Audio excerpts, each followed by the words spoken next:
मेरे प्यारे बच्चों, स्वागत है आपका अपने YouTube चैनल मैथ्स गुरु मेहरा सर में।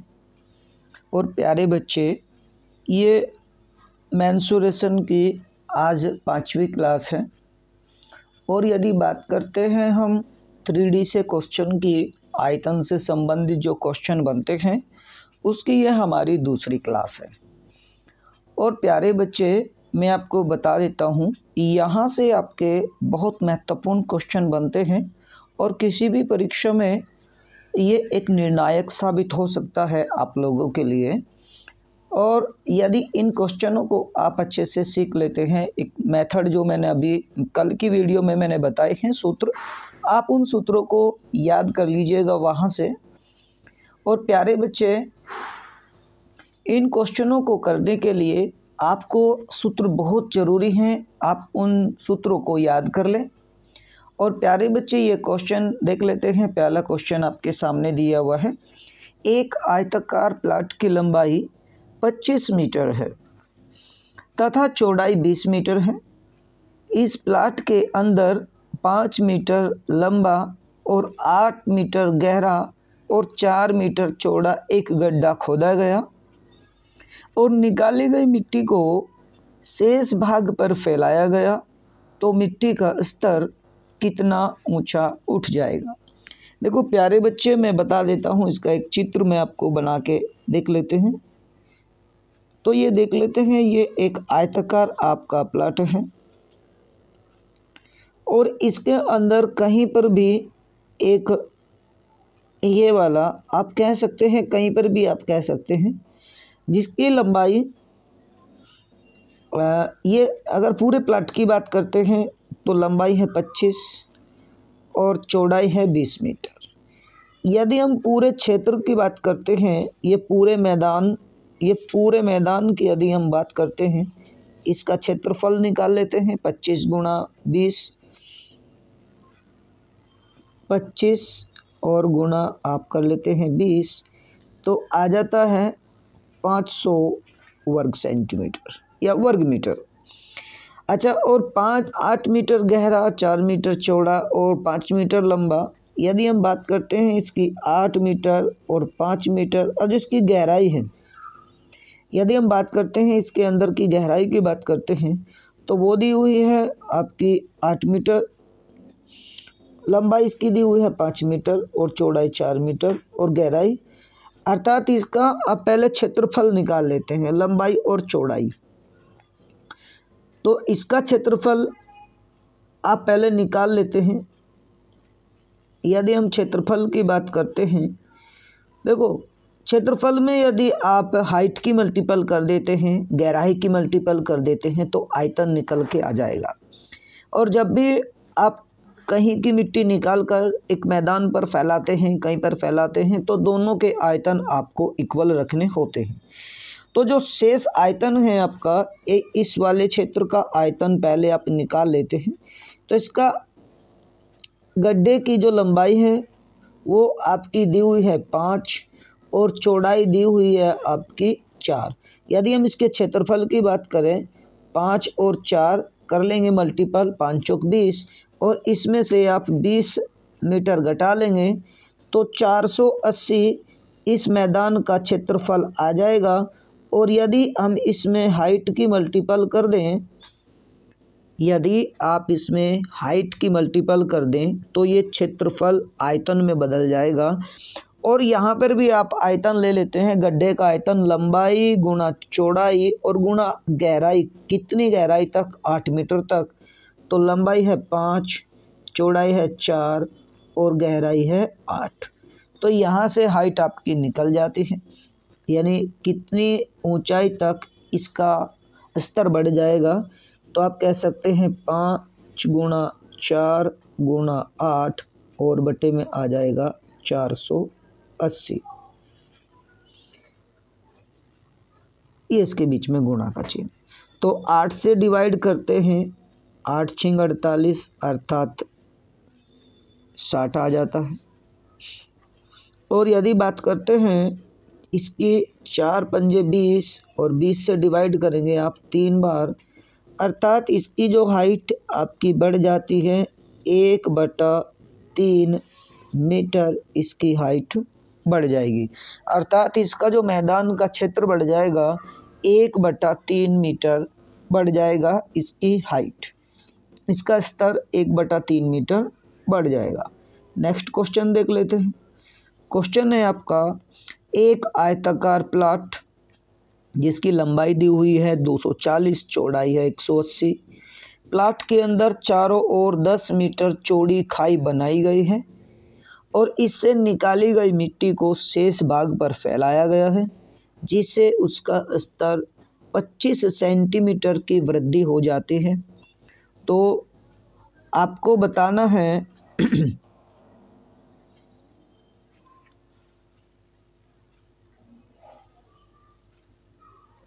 प्लॉट का स्तर कितना ऊंचा उठ जाएगा। क्वेश्चन यहाँ पे है।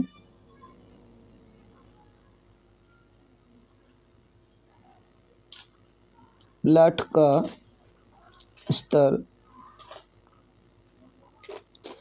कितना उठ जाएगा, कितना बढ़ेगा, ये आपसे क्वेश्चन पूछा गया है। तो यहाँ देख लेते हैं, दोनों के आयतन इक्वल रहेंगे। प्लॉट का आयतन सबसे पहले एक चित्र के माध्यम से समझ लेते हैं। ये आपका आयताकार प्लॉट है जिसकी लंबाई 240 और चौड़ाई 180 मीटर दी हुई है।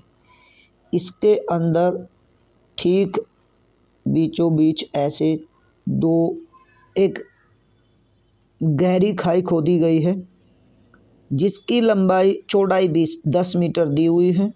यदि हम बात करते हैं, देखो अंदर वाले ये मैदान है जहाँ पर आप मिट्टी फैलाएंगे और इसका क्षेत्रफल आपको निकालना है, या पहले लंबाई निकाल लेते हैं। 240 में से 10 मीटर यहाँ पे और 10 मीटर यहाँ पर घटाएंगे तो आ जाएगा 220, अर्थात अंदर वाले मैदान की लंबाई आ जाएगी 220 और चौड़ाई आपकी आ जाएगी 10 मीटर यहाँ से और 10 मीटर यहाँ से जैसे ही घटाएंगे तो आ जाएगी 160। तो यदि चौड़ाई की बात करते हैं तो 160 आ जाती है। लंबाई 220, चौड़ाई 160, और यदि आप इसमें h की मल्टीपल कर दें तो इसका आयतन आ जाएगा। तो स्तर आपको यही बताना है कि इसका स्तर कितना ऊंचा उठ गया है। सो ये तो दिया हुआ है, वृद्धि हो जाती है। अब खाई की गहराई आपको बतानी है, खाई की गहराई। तो जैसे ही खाई की गहराई आप निकालेंगे तो लंबाई आपकी दी हुई है बाहर वाले मैदान की खाई का क्षेत्रफल यदि हम निकालते हैं तो सबसे पहले मल्टीपल कर लेते हैं 240 और इंटू 180 माइनस करेंगे 220 इंटू 160। ये अंदर का क्षेत्रफल ये खाई का क्षेत्रफल आपका निकल के आ जाता है। और यदि आप इसकी हाइट में मल्टीपल कर देंगे तो ये खाई का आयतन निकल के आ जाएगा। 2 जीरो आ जाएगी, 18 चौक 72 का 2 का, 18 दूनी 36 और 7 43,200 माइनस इसकी गुणा करेंगे हम, ये आ जाएगा 16 दूनी 32, 2 जीरो तो हम रख लेंगे, 16 दूनी 32 का 2 का, 16 दूनी 32 और 3 35,200। यदि इनमें से घटाते हैं 43,200 में से 35,200 तो 8,000 इसका क्षेत्रफल आ जाता है। देखो ये जो खाई का क्षेत्रफल है वो आ गया है आपका 8,000, और इस 8,000 में यदि आप हाइट की मल्टीपल कर देते हैं तो इसका आयतन निकल के आ जाएगा।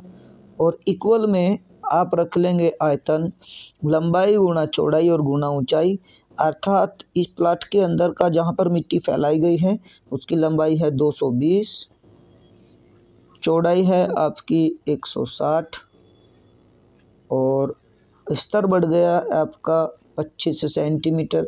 आप इसे कह सकते हैं 25/100 और ये 8000 आप इसके अपोन में रख सकते हैं यहाँ 8000। अब आप कैलकुलेशन कर देंगे। तो जैसे ही आप कैलकुलेशन करते हैं 2 जीरो से ये 2 जीरो आपकी डिवाइड हो गई हैं। आप 16 से डिवाइड कर सकते हैं, 16 पंजे 80, ये आपका 5 बार डिवाइड हो जाएगा। 25 से आप डिवाइड कर लेंगे इसको, 25 चौके 100 और 2 से डिवाइड करेंगे 11 बार और 2 से डिवाइड करेंगे 2 बार, अर्थात 11 बटे हाइट जो है आपकी 11/10 या 1.1 मीटर भी आप कह सकते हैं। तो ये आपका आंसर आ गया है। हाइट इसकी मतलब गहराई इसकी आ गई है, खाई की गहराई। तो खाई की गहराई आ गई है आपकी 1.1 मीटर या 11/10 मीटर आप इसे कह सकते हैं। नेक्स्ट क्वेश्चन है आपका, क्वेश्चन देख लेते हैं आपका। बहुत अच्छा क्वेश्चन दिया हुआ है। एक कमरे की लंबाई 20 मीटर, चौड़ाई 12 मीटर और यदि फर्श तथा छत का क्षेत्रफल कमरे की चारों दीवारों के क्षेत्रफल के बराबर है तो कमरे का आयतन ज्ञात कीजिए। तो चारों दीवारों का जो क्षेत्रफल होता है वो होता है 2L + B × H। हम रख लेते हैं इक्वल में, रख लेते हैं 2, चारों दीवारों का क्षेत्रफल 2L + B × H और छत और फर्श का क्षेत्रफल लंबाई गुणा चौड़ाई और का 2 गुणा, मतलब दोनों का यदि आप मिलाएंगे तो आप कह सकते हैं 2L और B। अब यहाँ से L और B का आप वैल्यू रख सकते हैं L और B की, क्योंकि लंबाई आपकी दी हुई है 20 और चौड़ाई आपकी दी हुई है 12। 2 से 2 डिवाइड कर लेंगे और L + B का मान भी आप यहाँ पे रख सकते हैं 20 और 12 अर्थात 32 हो जाएगा। तो यहाँ L + B का मान आप रख लेते हैं 32 × H और यहाँ पे गुणा आप रख लेंगे L + B की, तो 20 × 12। यहाँ से आपकी हाइट निकल के आ जाएगी। तो इसके बटे में आप 32 रख लेंगे। अब डिवाइड करेंगे, जैसे ही 32 से आप इसे डिवाइड करते हैं 32 से आप डिवाइड करेंगे, 4 से डिवाइड कर लेते हैं पहले। 4 × 12, 4 × 8 = 32 और फिर 4 से डिवाइड कर लेंगे 2 बार, 4 से डिवाइड करेंगे 5 बार। तो 15/2 अर्थात हाइट आपकी आ गई है 7.5। 15/2 आप कह सकते हैं 7.5 मीटर। यदि वो आपसे पूछता है कमरे की हाइट तो 7.5 आ जाती है, और यदि वो आपसे पूछता है आयतन तो लंबाई गुणा चौड़ाई और गुणा हाइट आप रख सकते हैं। तो आयतन आप निकाल लेंगे, लंबाई गुणा चौड़ाई आपकी दी हुई है 12 और ये हाइट आपकी आ गई है 15/2। तो 15/2 आप इसे कह सकते हैं। 2 से डिवाइड करेंगे आप इसे 10 बार, तो 15 × 12 180 और 10 की गुणा करेंगे आप 1800 घन मीटर। इसका राइट आंसर आ जाएगा घन मीटर या मीटर स्क्वायर आप इसे कह सकते हैं, मीटर स्क्वायर, सॉरी पावर 3। घन मीटर आप मीटर की पावर 3 कह सकते हैं। नेक्स्ट क्वेश्चन है आपका, क्वेश्चन है एक घनाभ की लंबाई, चौड़ाई तथा ऊंचाई का योग 19 सेंटीमीटर है। एक विकर्ण की लंबाई 5√5 सेंटीमीटर है, तो संपूर्ण पृष्ठ का क्षेत्रफल बताइए। तो संपूर्ण पृष्ठ का क्षेत्रफल आपको पता है, संपूर्ण पृष्ठ का क्षेत्रफल होता है,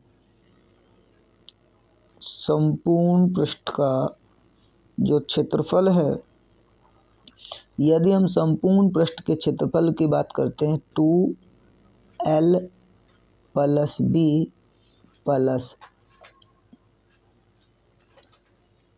2LB plus LH plus BH होता है। अब यहाँ देखते हैं, यदि आप बात करते हैं L plus B plus C या L plus B plus B plus H की, और यदि मैं इसका होल क्यूब कर दूं तो आप कह सकते हैं कि L square plus B square plus H square, और आगे यही आपका आ जाएगा प्लस 2LB प्लस LH और प्लस BH। ये आपका इसका सूत्र खुलता है। यदि मैं बात करता हूँ, ये आप समझ सकते हैं, इसका एक मेथड यहाँ से आप बना लेंगे। आपको यदि L प्लस, यदि विकर्ण की बात करते हैं तो आप विकर्ण भी आप ऐसे ही निकालते हैं। विकर्ण आप निकालेंगे L स्क्वायर बी स्क्वायर और एच स्क्वायर रूट के अंदर।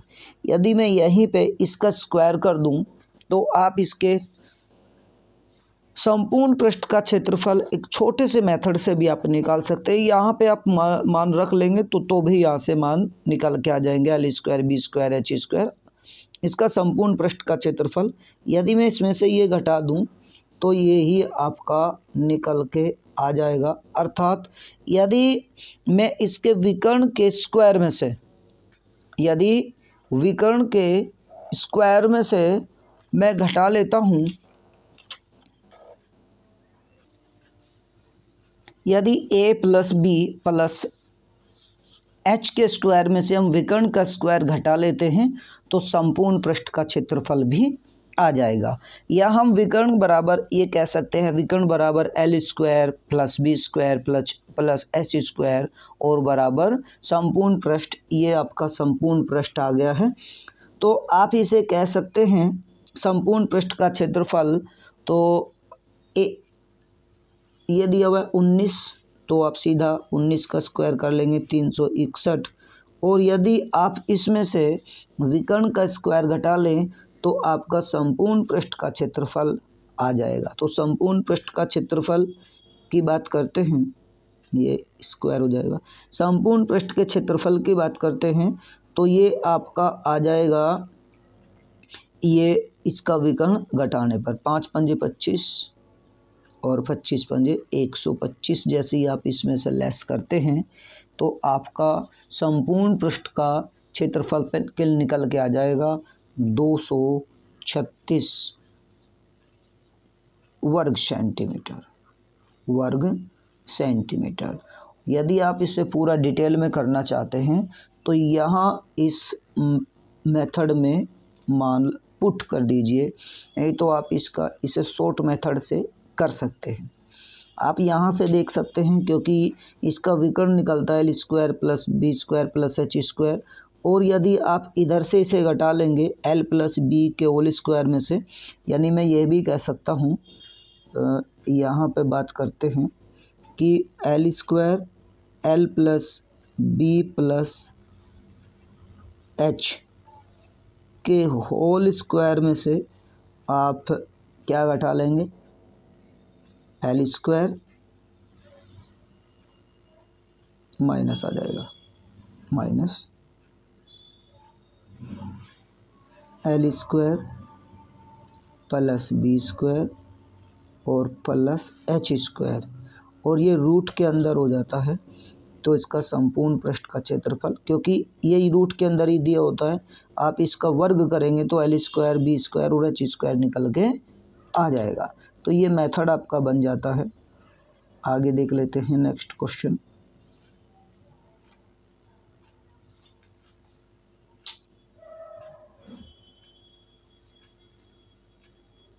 नेक्स्ट क्वेश्चन है, एक घनाकार संदूक की 3 संगत फलकों का क्षेत्रफल 240 वर्ग सेंटीमीटर, 72 वर्ग सेंटीमीटर और 120 वर्ग सेंटीमीटर दिया हुआ है। तो यदि किसी भी घनाभ की 3 संगत फलकों का क्षेत्रफल XYZ दिया होता है तो उसका घनाभ का आयतन आप निकाल सकते हैं। मैंने एक मेथड बताया था, आयतन निकाल लेते हैं रूट के अंदर X, Y और Z। यदि संगत फलकों का क्षेत्रफल दिया हुआ है और ये दिया हुआ है 240 इंटू 72 और इंटू 120, तो ये आप इसका रूट कर लेंगे तब इसका आयतन निकल के आ जाएगा। तो जैसे ही आप इसे तोड़ते हैं, आप इसे तोड़ सकते हैं 36 दूनी 72 या फिर मल्टीपल करके तब आप इसे कर लेंगे। सबसे पहले यहाँ देख लेते हैं, आप इसे 120 में तोड़ सकते हैं, 2 गुणा 120। इसे आप 36 गुणा 2 में तोड़ सकते हैं, 36 गुणा 2। अब ये 120 आपका है दिया हुआ है इसके अंदर। अब 120 को आप बाहर निकाल लेंगे, 2 जोड़े मिले हुए हैं।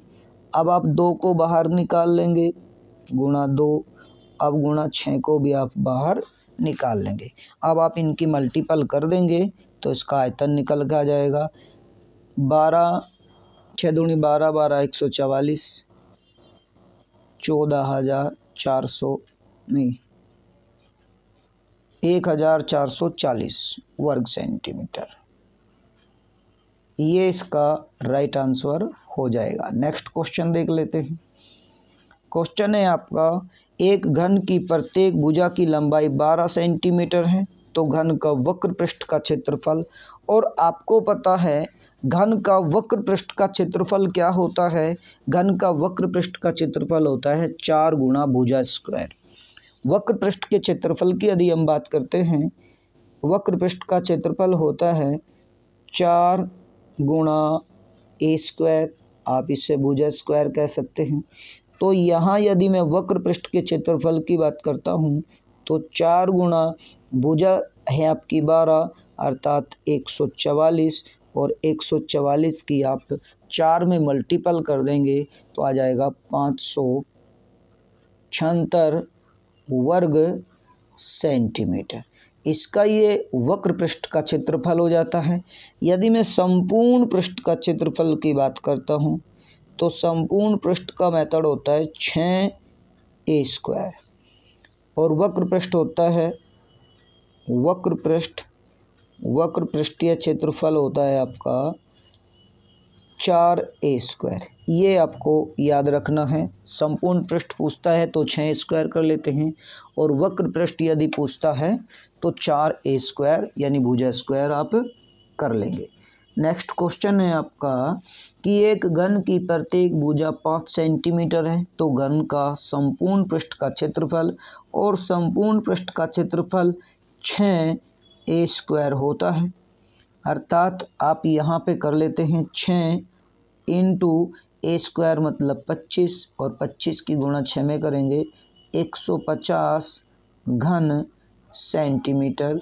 ये इसका राइट आंसर हो जाएगा। आपको यहाँ पे मेथड याद रखना है। यदि मेथड आपके याद है, सूत्र आपके याद हैं, तो आप यहाँ सेकंडों में इन क्वेश्चनों को सॉल्व कर लेंगे। एक घन की प्रत्येक भुजा की लंबाई 16 सेंटीमीटर है। विकर्ण की लंबाई आपको ज्ञात करनी है। देखो घन का यदि हम विकर्ण की बात करते हैं तो घन के विकर्ण की लंबाई होती है भुजा रूट 3। ये आपका एक तरीके का घन हो गया, और विकर्ण हो जाएगा इस कोने से यहाँ तक की लंबाई। ये विकर्ण आपका हो जाता है, और विकर्ण होता है भुजा रूट 3। जैसे ए भुजा, इसकी भुजा ए है, लंबाई चौड़ाई और ऊंचाई सभी ए है, तो आप कह सकते हैं ए रूट 3। अब ए की वैल्यू दी हुई है 16, तो 16 रूट 3 इसका विकर्ण आ जाएगा निकल कर 16 रूट 3। ये इसका राइट आंसर हो जाएगा। अगला क्वेश्चन देख लेते हैं। क्वेश्चन है आपका, एक घन का संपूर्ण पृष्ठीय क्षेत्रफल 864 वर्ग सेंटीमीटर है, तो आयतन आप ज्ञात कीजिए। घन का संपूर्ण पृष्ठीय क्षेत्रफल आपको पता है 6a², ये संपूर्ण पृष्ठीय क्षेत्रफल दिया हुआ है 864, तो आप a² यहाँ से निकाल सकते हैं। 6 से आप इसे जैसे ही डिवाइड करते हैं तो ये आपका संपूर्ण पृष्ठ a² आपका आ जाएगा। 6 से डिवाइड करेंगे आप इसे हो जाएगा 144 बाई 6 एकम 6 और 6 चौक 24 और 6 चौक 24, 144, और a की वैल्यू आपकी निकल के आ जाएगी 12। अब a की वैल्यू आपको पता है 12, और आयतन जो इसका होता है a⁻3। यदि आयतन की बात करते हैं, वॉल्यूम की बात करते हैं, तो हो जाता है a⁻3। तो आप यहाँ करेंगे 12⁻3, और 12 का जो घन होता है 1728 होता है घन सेंटीमीटर, है ना। घन सेंटीमीटर या सेंटीमीटर की पावर 3 इसका राइट आंसर हो जाएगा। नेक्स्ट क्वेश्चन देख लेते हैं। क्वेश्चन है आपका, एक घन की विकर्ण की लंबाई 5√5 है, तो घन का आयतन ज्ञात कीजिए। तो सबसे पहले आप देख लेते हैं 5√, अच्छा ये 5√5 नहीं 5√3 है ना, ये 5√3 है। तो इसके घन का आयतन ज्ञात करना है। सबसे पहले आप कर लेते हैं, भुजा निकाल लेते हैं। विकर्ण का सूत्र आपका होता है a√3, और इसकी वैल्यू दी हुई है आपको 5√3, और √3 से आप √3 डिवाइड कर लेंगे। a की वैल्यू आपकी आ गई है 5, और इसका घन होता है, सॉरी आयतन होता है, आयतन आप कर सकते हैं a⁻3। आयतन की बात करते हैं, आयतन होता है आपका a⁻3, और a की वैल्यू आपकी आ गई है 5, तो 5⁻3, 5 पंजे 25 पंजे 125 आपका सेंटीमीटर स्क्वायर, सेंटीमीटर की पावर 3 या घन सेंटीमीटर, जो आपको अच्छा लगे लिख सकते हैं। ऑप्शन के हिसाब से भी आप देख लेते हैं, जो भी लिखा हुआ है वही आप राइट लगा लेंगे। नेक्स्ट क्वेश्चन है आपका, एक घन की प्रत्येक भुजा 2 गुनी करने पर उसका आयतन कितने प्रतिशत बढ़ जाएगा। देखो मान लेते हैं आपका घन, मान लेते हैं आपका ये घन है, एक भुजा आप मान लेते हैं इसकी कितनी है, एक भुजा है इसकी 1 सेंटीमीटर। सभी 1 सेंटीमीटर रहने वाली हैं लंबाई, चौड़ाई और ऊंचाई, इसीलिए घन कहलाएगा अगर इसकी सारी भुजाएं इक्वल रहेंगी। अब मान लेते हैं इसकी भुजा की लंबाई 1 है, और यदि हम इसे कर दें डबल, तो पहले आप इसका आयतन निकालेंगे, पहले वाले का आयतन निकालेंगे, a⁻3 मतलब 1 ही हो जाएगा, 1⁻3 करेंगे तो, और सेकंड का जो आयतन है, आयतन की बात करते हैं, आयतन सेकंड का आयतन हो जाएगा इसकी पावर 3 अर्थात 8। तो अब आप यहाँ से देख सकते हैं, वो कह रहा है कि कितने प्रतिशत बढ़ जाएगा। तो प्रतिशत की बात करते हैं, पहले 1 था, अब हो गया है 8, तो कितना बढ़ गया है 7। किस पर बढ़ा है, 1 पर, तो बटे में 1 और गुणा में कर देते हैं 100% निकालने के लिए, तो ये आ जाएगा आपका 700% की वृद्धि हो जाएगी। ये आपको याद रखना है। अब नेक्स्ट देख लेते हैं, यदि 1.5 गुना बढ़ता है तो आप उसी तरीके से क्वेश्चन को कर लेंगे, 2 गुना 3 गुना या जो भी रहेगा। अगला क्वेश्चन है आपका, एक घन की प्रत्येक भुजा 2 गुनी करने पर उसका संपूर्ण पृष्ठीय क्षेत्रफल कितने गुना बढ़ जाएगा। देखो अब की बार संपूर्ण पृष्ठ का क्षेत्रफल पूछ रहा है, तो यदि बात करते हैं वही आयतन की बात, पहले आयतन था अब की बार संपूर्ण पृष्ठ का क्षेत्रफल दिया हुआ है। तो यहाँ देख लेते हैं, ये एक भुजा, इसकी प्रत्येक भुजा 1 है। अब हो गया है कितनी, 2 गुना। वो पहला की बात करते हैं, फर्स्ट और सेकंड, इनका आयतन बात करते हैं, आयतन। पहले आयतन क्या था, सॉरी आयतन इज संपूर्ण पृष्ठ, है ना, वो संपूर्ण पृष्ठ की बात करता है, संपूर्ण पृष्ठ।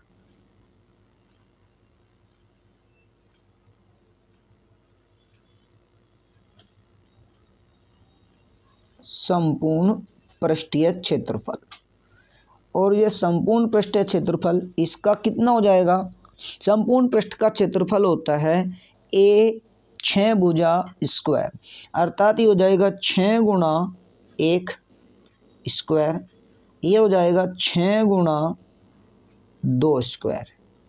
भाई क्योंकि यहाँ पे पहले 1 थी, उसके बाद कह रहा है कि 2 गुना होने पर तो 2 हो जाएगा। तो यदि हम 6 की बात करते हैं, 6 से तो 6 डिवाइड हो जाएगा, ये 1 हो जाएगा और ये 4 हो जाएगा। यदि बात करते हैं कितना गुना हो जाएगा, देखो वो कह रहा है कि कितना गुना बढ़ जाएगा, यदि गुणे की बात करते हैं तो वो हो जाता है 4 गुना बढ़ जाएगा, है ना। पहले 1 था, 4 हो गया, 4 गुना हो जाएगा, पहले से 4 गुना हो जाएगा। अगर बात करते हैं प्रतिशत की, तो प्रतिशत में देख लेते हैं, पहले 1 था, अब है 4, अब रहेगा वो कितना बढ़ गया है, 3, कितने पर, 1 पर, और गुणा 100। यदि प्रतिशत में पूछता है तो 300% वृद्धि हो जाती है। गुणा में पूछता है तो 3 गुना बढ़ जाता है, और पूछता है कि कितने गुना हो जाएगा। यहाँ पे अलग अलग क्वेश्चन आप लोगों के लिए बनते हैं। पूछता है कि कितने गुना बढ़ जाएगा, तो गुना बढ़ने की अगर बात करते हैं तो पहले 1 था, अब 3 हो गया है, तो इसका मतलब वृद्धि कितने की हुई है, 3 की, तो 3 गुना बढ़ गया है। यदि पूछता है कि कितने गुना हो जाएगा, तो 4 गुना हो जाएगा। वृद्धि की बात करता है तो 3 गुना वृद्धि हो जाएगी। अब यदि प्रतिशत में वृद्धि की बात करता है, तो प्रतिशत में वृद्धि की बात करता है तो 300% वृद्धि हो जाएगी। इस तरीके से आपको ध्यान से इनके आंसर देना है कि वो पूछ क्या रहा है। आपसे पूछता कुछ है और उत्तर आप देते कुछ हैं, तो ये आपका गलत हो जाता है। आपको पता होते हुए भी आप क्वेश्चन गलत कर देते हैं, तो ऐसा नहीं करना है। आप लोगों को ध्यान से क्वेश्चन को पढ़ना है, तभी आपको जवाब देना है। एक घन के आयतनों का अनुपात 8:27 है, आयतनों का अनुपात 8:27 है, तो संपूर्ण पृष्ठ का अनुपात क्या रहने वाला है। सबसे पहले देख लेते हैं, पहला ये है और सेकंड ये है। आयतन कैसे निकलते हैं, तो a की पावर 3 और a की पावर 3, अर्थात इनका जो यदि हम बात करते हैं आयतन की, इसका आयतन आ गया है 8 और इसका आयतन आ गया है 27। यदि बात करते हैं, इक्वल रख लेते हैं यहाँ पर, बराबर, ऐसे बराबर कर लेंगे।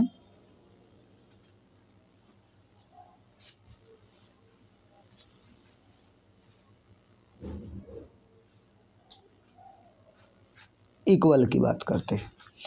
अब यदि हम देखते हैं भुजा की वैल्यू कितनी आ जाती है, इसकी भुजा की वैल्यू आ जाएगी 2 और इसकी आ जाएगी 3। यदि a की बात करते हैं, a पहले वाले की a की वैल्यू 2 आ गई है और दूसरे वाले की आ गई है 3। और यदि संपूर्ण पृष्ठ की बात करते हैं तो आपको पता है संपूर्ण पृष्ठ होता क्या, संपूर्ण पृष्ठ होता है 6a²। संपूर्ण पृष्ठ हो जाएगा 6a², अर्थात 6 से 600 आपका डिवाइड स्क्वायर कर देते हैं, तो ये हो जाएगा आपका 4 और ये हो जाएगा आपका 9। अर्थात यदि संपूर्ण पृष्ठ का अनुपात वो आपसे पूछता है 4:9, इसका संपूर्ण पृष्ठ का अनुपात हो जाएगा। यदि भुजाओं का अनुपात आपसे पूछता है तो भुजाओं का अनुपात आपका आ गया है 2:3। वक्र पृष्ठ का अनुपात यदि आपसे पूछता है तो वक्र पृष्ठ का अनुपात भी आपका 4:9 हो जाएगा। इस तरीके से आप इन क्वेश्चनों को अच्छे से कर सकते हैं।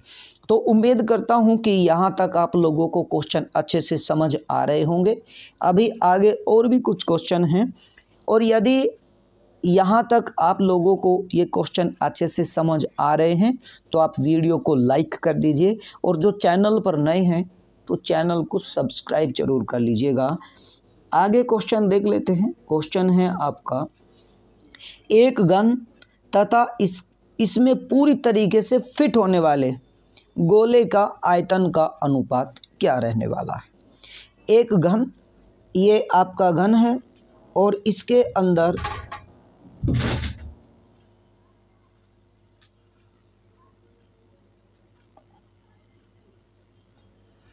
ये आपका घन है और इसके अंदर पूरी तरीके से एक गोला फिट है।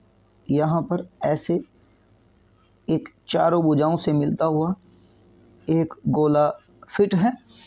अब ये पूछ रहा है कि इसके आयतनों का अनुपात। देखो, सबसे पहले आयतन की बात, इसके त्रिज्या की बात करते हैं।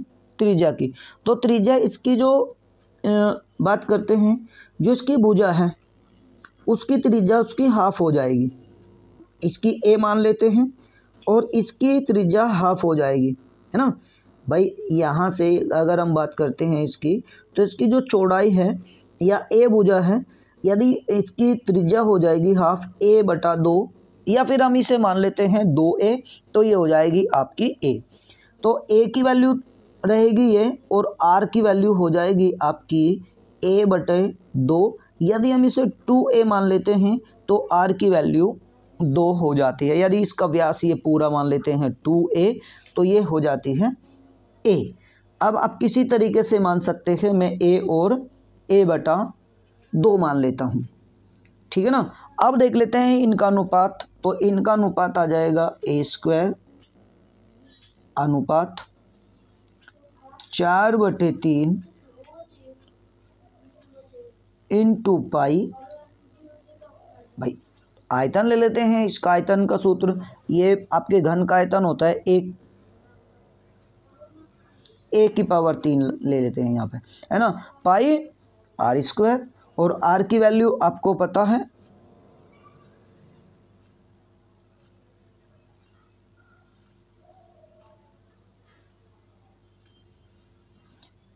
R की वैल्यू यहाँ 2A/2 अर्थात A⁴ और अपोन में हो जाएगा 8। आप डिवाइड कर लेंगे। अब A⁴ से A⁴ डिवाइड हो गई है। 4 से डिवाइड करेंगे, इसे 2 बार डिवाइड करेंगे, 3 दूनी 6, तो कितना हो गया है 6, और अनुपात आ गया 6। ये हो जाएगा आपका 6 पाई। तो इनके जो अनुपात आ जाएगा 6:पाई आ जाएगा। यहाँ से आप इस क्वेश्चन को अच्छे से कर सकते हैं। नेक्स्ट क्वेश्चन है आपका, एक धातु के बने एक घन की प्रत्येक भुजा 12 सेंटीमीटर है। एक धातु के बने प्रत्येक भुजा की लंबाई 12 सेंटीमीटर है। इसे पिघलाकर 3 छोटे छोटे घनों में ढाला गया है। यदि इनमें से 2 घनों की भुजाएं 6 सेंटीमीटर 8 सेंटीमीटर है तो तीसरे घन की भुजा ज्ञात कीजिए। देखो, तीनों घनों का आयतन बराबर बड़े घन का आयतन। यहाँ से आप इस तरह जब भी गलाकर, पिघलाकर या डुबोकर शब्द आए तो आप उन्होंने बराबर में रख लेंगे, तीनों के आयतन। इसका आयतन आप निकाल सकते हैं भुजा की पावर 3। पहले आप बड़े वाले का आयतन निकाल लेते हैं। बड़े वाला भुजा है आपका 12, अर्थात 12 × 12 × 12 1728। आपका इसकी पावर 3 आ जाएगा 1728। अब एक घन आपका दिया हुआ है 6 सेंटीमीटर का, 6 × 36 = 216, प्लस दूसरा दिया है 8 का घन आ जाता है 512, और तीसरा आपको निकालना है, ये आपका हो जाएगा। अब ये 512 और 216 हो जाएगा आपका 5 और 2 728। तो 1 ही 3 बराबर हो जाता है, ये इधर से घट जाएगा 728। 1728 में से यदि आप 728 लेस करते हैं तो आ जाता है आपका 1 ही 3 बराबर 1000 और ए की वैल्यू आपकी आ जाएगी, भुजा की वैल्यू आ जाएगी 10, क्योंकि ये किसकी पावर 3 है, 10 की। तो यहाँ से जो तीसरा घन आपका बनाया गया है उसकी जो भुजा की लंबाई है, उसकी कोर की लंबाई है वो 10 सेंटीमीटर आ गई है। नेक्स्ट क्वेश्चन देख लेते हैं। क्वेश्चन है आपका, क्वेश्चन आप लोगों को बहुत अच्छे से समझ आ रहे होंगे, तो आप लोग वीडियो को लाइक नहीं करते हैं, वीडियो को लाइक आप कर दीजिएगा और चैनल पर जो नए हैं वो चैनल को सब्सक्राइब जरूर कीजिएगा और अपने दोस्तों में शेयर भी वीडियो को कर दीजिएगा। क्वेश्चन है आपका कि 25 सेंटीमीटर भुजा वाले एक घन को पिघलाकर 5 सेंटीमीटर भुजा की कितनी गोलियां बनाई जा सकती हैं। तो सबसे पहले मैं बता देता हूं, गोलियां बनाई जा सकती हैं तो बड़े घन का आयतन बटे छोटे घन का आयतन यहां से आप निकालेंगे। गोलियों की संख्या,